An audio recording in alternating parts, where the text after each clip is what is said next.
विनायक जी की कहानी सभी प्रकार के व्रत में सुनी जाती है। विनायक गणेश जी को कहते हैं। विघ्न विनायक श्री गणेश जी को देवताओं में सर्वोच्च स्थान प्राप्त है।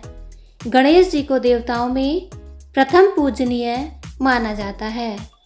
विनायक जी की कहानी व्रत की कहानी के अलावा सुननी चाहिए।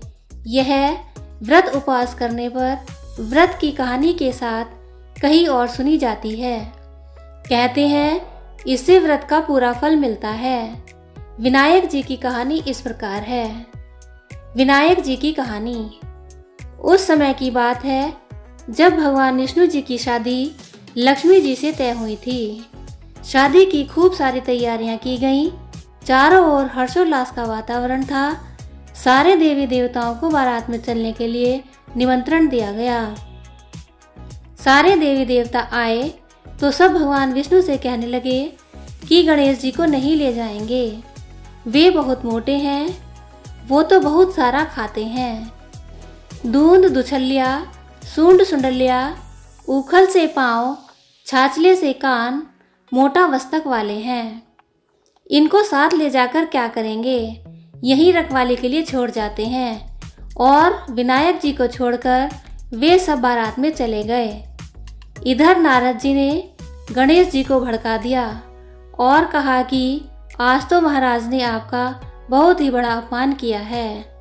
आपसे बारात बुरी लगती, इसीलिए आपको साथ नहीं ले गए और छोड़कर चले गए।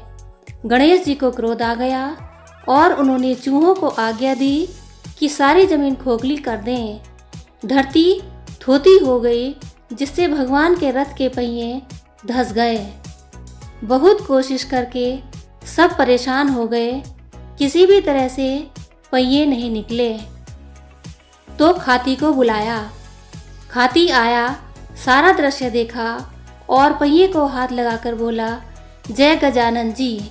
तो इतने में तुरंत रथ निकल गया। सब देखते रह गए। सबको बड़ा आश्चर्य हुआ। उन्होंने पूछा कि तुमने गजानन को क्यों याद किया। खाती बोला, गजानन जी को सुमरे बिना कोई काम सिद्ध नहीं होता। जो भी सच्चे मन से गजानन जी को याद करता है, उसके सब काम बड़ी आसानी से सिद्ध हो जाते हैं।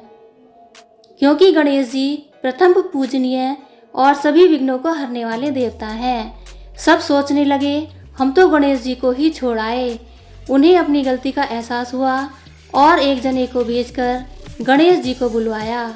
वह गणेश जी से माफ़ी मांगी।